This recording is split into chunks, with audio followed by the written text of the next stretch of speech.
Tony Johnson, and welcome to Chef's Corner. We're going to do one of my favorite dishes to welcome in spring. We're going to do a chicken schnitzel with arugula salad, some spring asparagus, and some roasted fingerling potatoes. First, I'd like to introduce our ingredients. We're going to do some nice fresh cherry tomatoes, some yellow teardrop tomatoes, some bright arugula salad, salt, pepper, olive oil, shaved Parmesan, a little bit of butter, lemon juice, spring asparagus, fingerling potatoes, and of course we're going to do our chicken with our standard breading procedure. Alright, for our first step on this dish, we're going to do our standard breading station. Schnitzel is any type of meat that has been thinly pounded out and lightly breaded and then pan fried. Here we're going to do chicken. We're going to do our standard breading station. I have 3 eggs. First I'm going to crack them.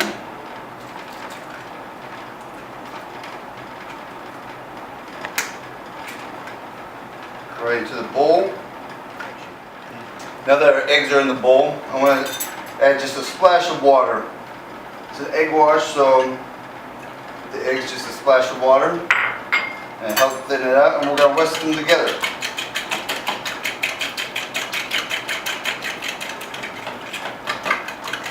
Until everything is nice and beaten up together. And then I'll add it into this plate with pretty large lip on there.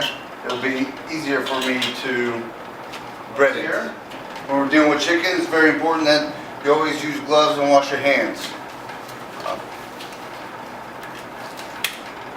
Chicken is a protein that's very easily cross-contamination. So meaning whatever is touched, a lot of that salmonella can go right onto that plate or on the cutting board. Standard breading procedure is flour, egg, and then breadcrumb. So we're going to start with our flour that's been seasoned with salt and pepper. And what this does is help that egg wash to stick to the chicken.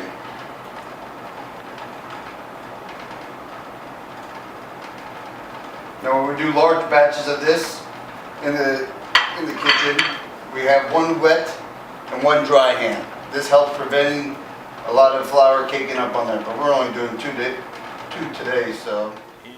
And after we use the breadcrumbs, and I've used Italian breadcrumbs here, we want a nice clean plate. Again, watching out for that contamination, cross-contamination. And then we'll take a dirty plate to the sink.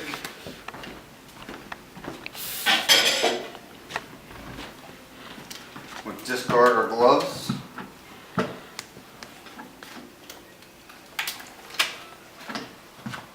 And then I'll turn our pan onto a medium-high heat.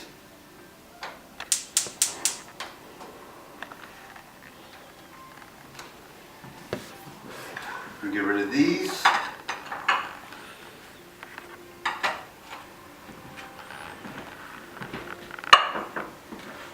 And bring our chicken right over to our pan.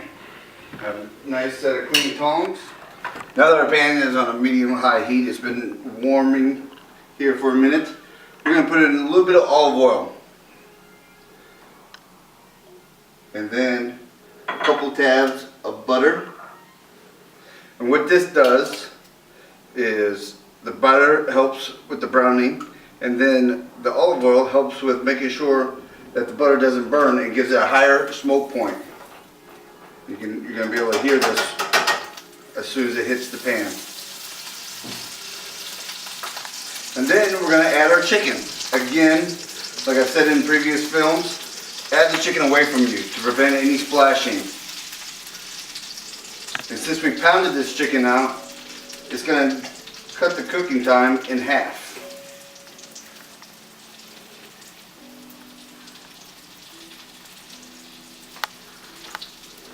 And as this chicken is cooking, we can go make our salad. Our first step is going to be to make the vinaigrette. I have lemons. We're going to squeeze these lemons. And a little bit of olive oil. This is just basic emulsion. And emulsion is taking 2 things that normally don't go together and forcing them together by rapidly whisking them. So here we go with the lemon. And again, you want to bruise those lemons a little bit and get those juices out. Cut these in half. Use my tongs to help me squeeze them and squeeze the lemon juice out. Use your hand to catch any seeds.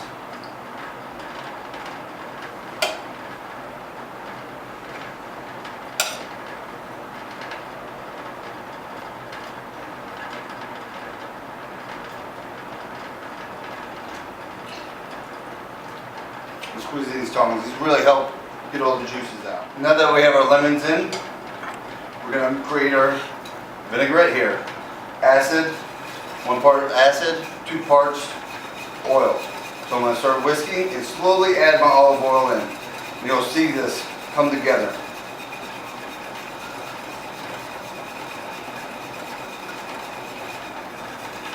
Now since this is just a temporary emulsion, it's not going to stay together. An example of a permanent emulsion is mayonnaise. The egg helps keep it together, that's in the mayonnaise, or the mustard that's in there. But you can see how this has become a nice dressing that will coat our arugula and our vegetables nice and evenly. Now that this is done, we're going to add in our vegetables right into here. We're going to have some red onions that I'm going to julienne. And again, going to go across, almost like half moons.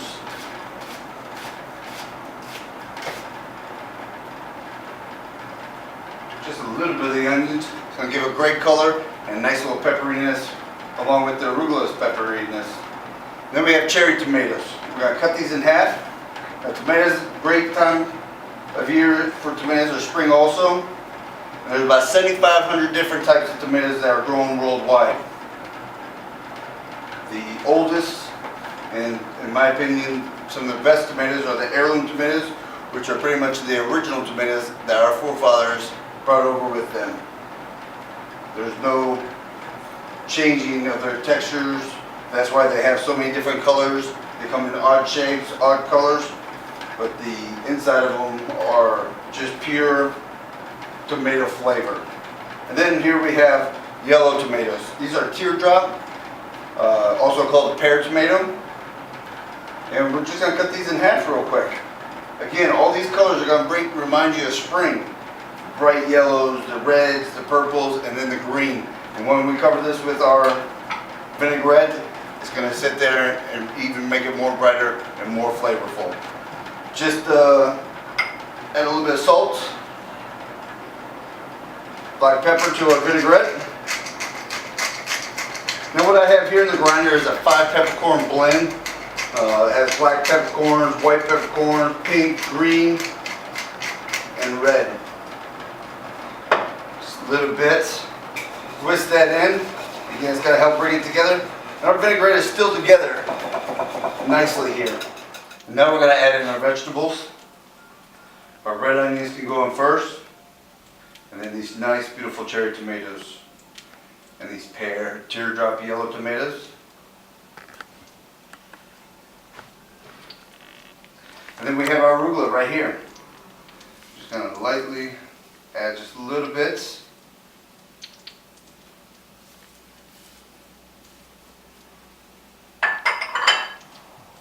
And we're going to hold everything in that vinaigrette until it's nicely combined and the dressing has coated everything. And now we have everything combined. You can't tell me that doesn't scream spring to you. The colors and the flavors are going to be amazing. I'm going to add just a little bit of our Parmesan cheese. This is going to give a nice creamy sharpness also to it. Then we're going to set this to the side. We're going to go back and check on our chicken. Our chicken should be, and you're going to be able to tell when your chicken is done. When there's a white ring around the side, that means it's time to flip. It's almost like it has its own natural thermometer in there. As you can tell, there's a little white line around here. It's going to be time to flip. So we got that golden brown delicious crust already on this chicken. This has turned out to be very, very nice. And you almost get that nutty smell from that butter that's been slowly heating up with that olive oil. But that olive oil preventing it not to burn. Now on the first side, the chicken has pretty much done 75% of its cooking, so it's not going to take long. We just want that nice golden brown delicious crust on there too.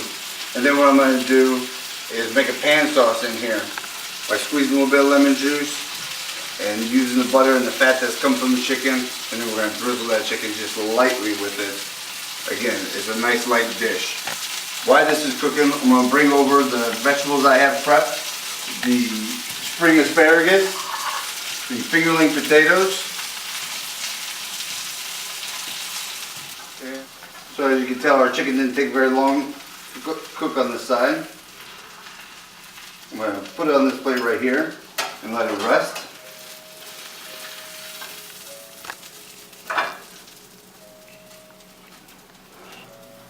Then I'm going to add 1 lemon. We're going to squeeze it right into the pan. I'm going to take it off because again it will pop a little bit. Take it off the heat a little bit.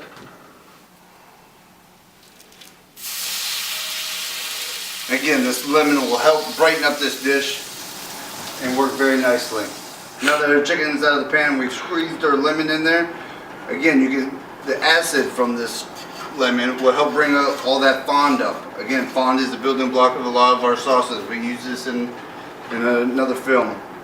We're going to bring it back on the heat and use the back of our tongs to kind of just take up those little bits that have stuck to the bottom of the pan.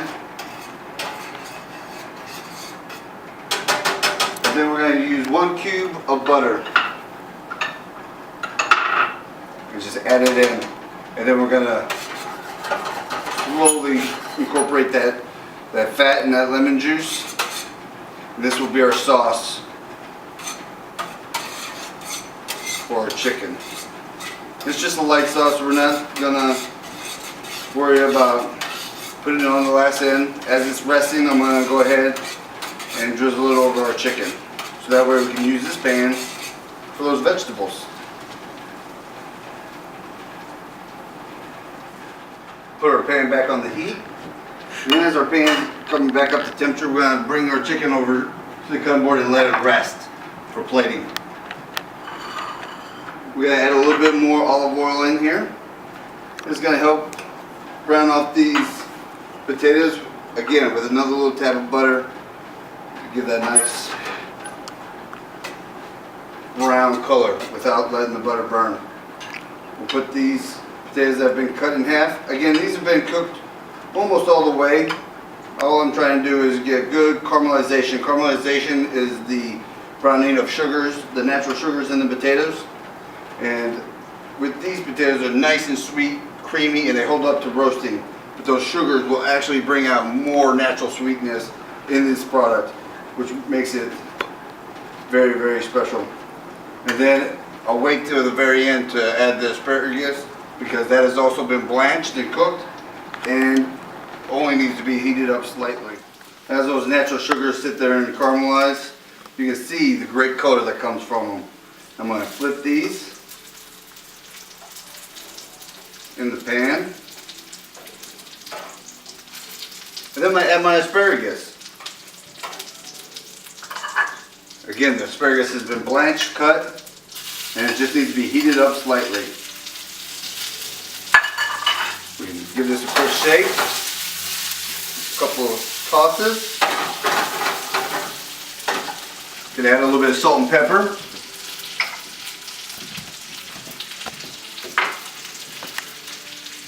Just a little bit of salt. Sprinkle from high. That way that salt spreads out and it's now concentrated on one. Same with the pepper here. Again, we'll give it a quick toss. And you can see how beautiful these vegetables have come together. And now we can start with our plating. We're going to bring it right over here to our cutting board. Let it rest right next to our chicken. And I picked out a nice rustic plate for this dish.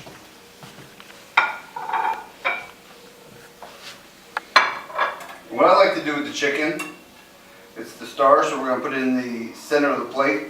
Cut it on a bias. It's going to show all the different textures of this chicken. You have the nice crusty outer part, and then you have the nice firm chicken in the middle. And then I'm gonna use the potatoes. I'm gonna do about 5 potatoes on here. And go around in a star formation. Because this dish is a star of its own. And in between, we'll do some asparagus. And then we'll plate up our chicken. Set that right over there. You can take a knife, slide it right underneath this piece of chicken and set it right in the center of this plate. And help build the salad. That's full of color, nice zangy pepperiness, just right on top of the chicken.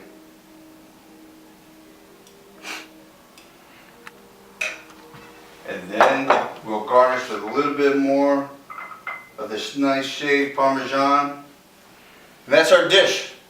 A nice springtime dish, chicken schnitzel with spring asparagus and roasted fingerling potatoes and arugula salad on top of it. I hope you enjoyed it, and come back and see us again at Chef's Corner. I'm Chef Tony Johnson.